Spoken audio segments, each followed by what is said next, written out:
Au cours des siècles suivant la Grande Bouffée, nombreux étaient les Skaven qui se disséminèrent à travers le monde, et parallèlement à la conquête de la Lustrie par le clan Pestilence, la plupart des autres clans continuèrent d'envoyer régulièrement des messagers à Scarogne. Et c'est ainsi que la nouvelle de la découverte d'un important gisement de Malpierre se propagea à travers tout le cloaque. À l'aube du monde, une énorme météorite de cette matière s'était écrasée dans la partie centrale des montagnes du bord du monde, au niveau du pic d'Olan. Ses entrailles recelaient ainsi d'une quantité inimaginable de Malpierre, la ressource la plus convoitée des avides Skaven.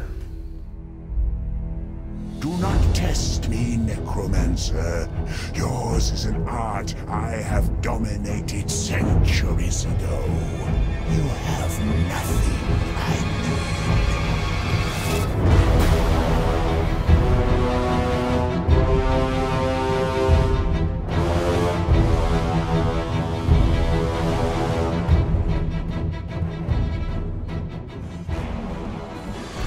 Au fil du temps, l'érosion de la météorite avait dispersé de la poussière de Malpierre dans les régions aux alentours, corrompant la vie qui s'y développait. Les eaux polluées de la mer de Fiel prirent une teinte verdâtre et donnèrent naissance à des serpents marins d'une taille inimaginable. C'était là que Nagash, le fondateur de l'art nécromantique, avait élu domicile. Il lui avait fallu de longues années pour terminer la construction de Nagashizar, l'abîme maudit, la plus formidable des forteresses maléfiques du monde. Des légions de morts-vivants extrayaient la Malpierre de sous le pic d'Olan pour alimenter les sortilèges de Nagash, et les rares tribus humaines déformées qui vivaient dans la région le vénéraient et lui obéissaient comme le ferait n'importe quel mortel pour son dieu.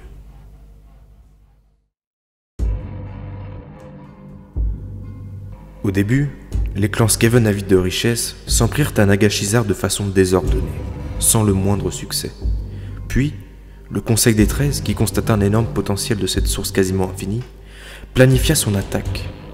Des hordes entières prirent la forteresse d'assaut par ses galeries pour s'en emparer comme elles l'avaient déjà fait avec maintes naines. Mais les serviteurs de Nagash étaient nombreux et n'abandonnèrent jamais.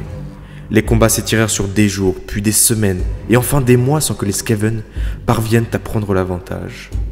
Les technomages du clan Skryr arrivèrent pour briser cette situation immobilisée depuis trop longtemps, mais depuis la salle du trône, loin au-dessus des combats, Nagash protégeait ses troupes des enchantements des hommes rats, et des escarmouches se prolongèrent ainsi pendant des longues décennies.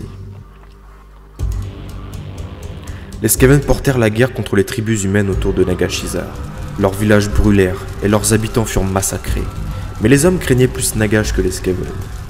Au bout d'un siècle, le Conseil réalisa que ce conflit ne lui apporterait rien et ne faisait que consommer ses ressources inefficacement.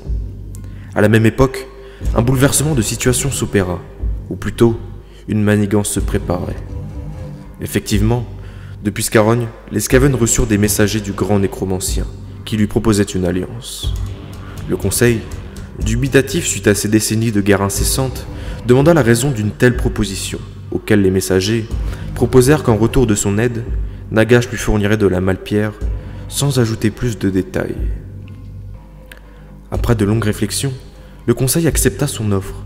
Même si le Conseil aurait préféré s'approprier tout le gisement de Malpierre, ses armées n'étaient pas inépuisables, bien qu'innombrables.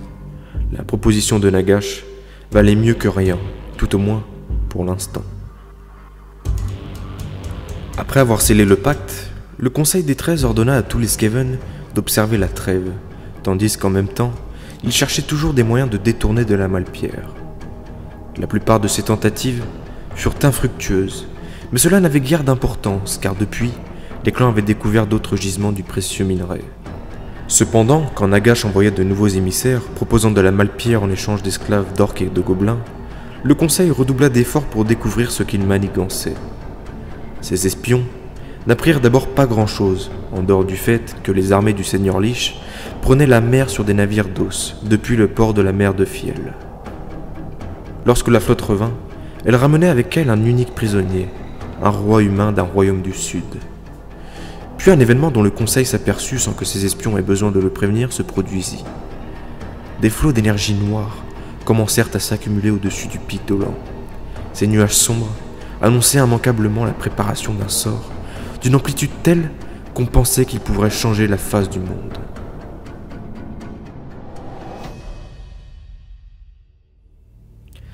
Les présages inquiétants se multiplièrent, et les prophètes gris eurent des visions d'apocalypse et vinrent en prévenir le conseil.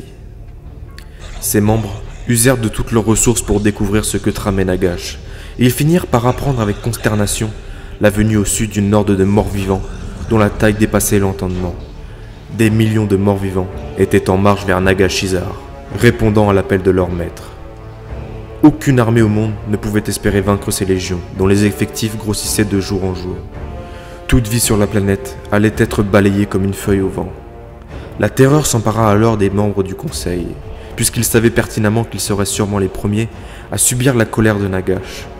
Leurs espions les informèrent que Nagashizar était étrangement calme, comme si le grand nécromancien se reposait après un terrible effort, et ils réalisèrent qu'ils devaient profiter de cette occasion pour l'éliminer, avant que ses armées n'arrivent. Mais comment? Assurément, aucun Skaven n'était capable d'une telle prouesse. Et c'est alors que le conseil se souvint du prisonnier qui se languissait dans les prisons de Nagash.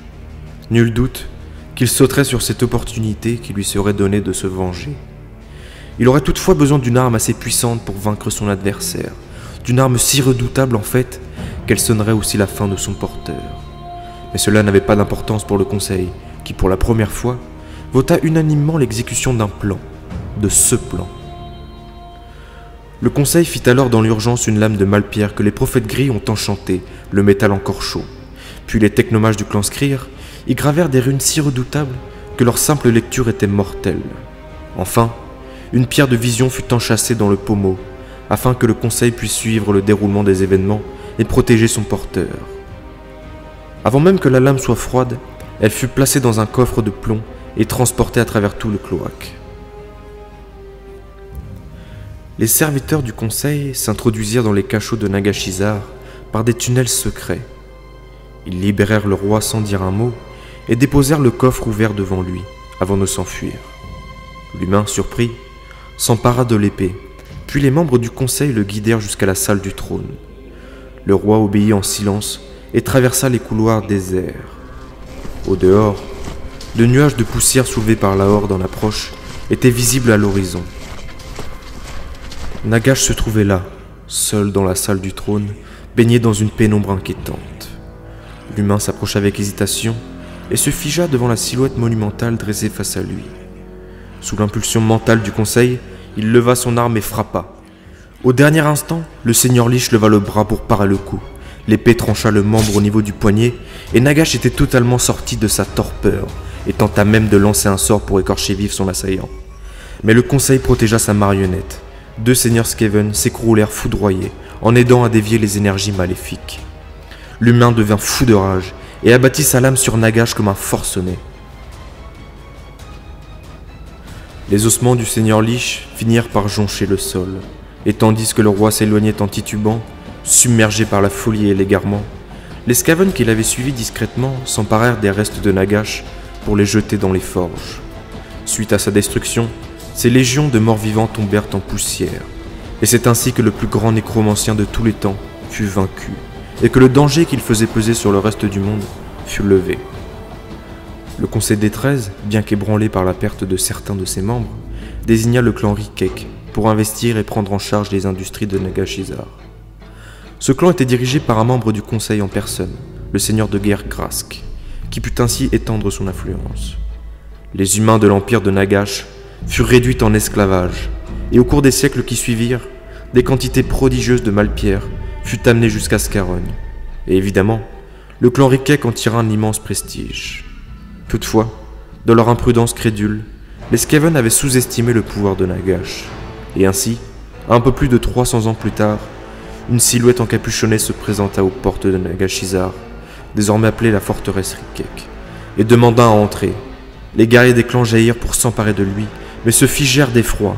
Des goules émergèrent des ombres, puis l'étranger fit un simple geste, et les portes de la citadelle s'ouvrirent à la volée. Nagash retira alors sa capuche pour découvrir son visage squelettique et ses yeux embrasés de mal. Il était revenu d'entre les morts et extermina presque la totalité du clan Rikek en une seule nuit. Lorsque les rares survivants atteignirent Scarogne, le conseil envoya une immense armée assiéger Nagashizar avant que le sorcier ne puisse assouvir sa vengeance sur le reste de la race des Skaven. Toutefois, au bout de plusieurs mois de combat, il parut évident que Nagash avait été considérablement affaibli par sa renaissance et qu'il n'était plus que l'ombre de lui-même. De plus, comme les Umbra avaient déjà épuisé les ressources de Malpire des mines du Pic Dolan, il n'y avait aucune raison de prolonger ce conflit ruineux. Les Skaven battirent donc en retraite, laissant le nécromancien pourrir dans les ruines de sa forteresse imprenable, trop faible pour s'aventurer dehors. Alors que Nagash fit détruire le clan Rikek et récupéra son dû, il ne fallut pas longtemps pour qu'un événement qui allait bouleverser la race des Skaven émerge de nouveau. Et moins d'un siècle plus tard, par-delà Neekara, dans les terres du Sud, un seigneur familier, déjà évoqué dans la conquête de Lustri, Norglitch le Bouffi, revint de son long périple, bien déterminé à secouer le pouvoir du Conseil des 13. Mais ça, c'est dans le prochain épisode.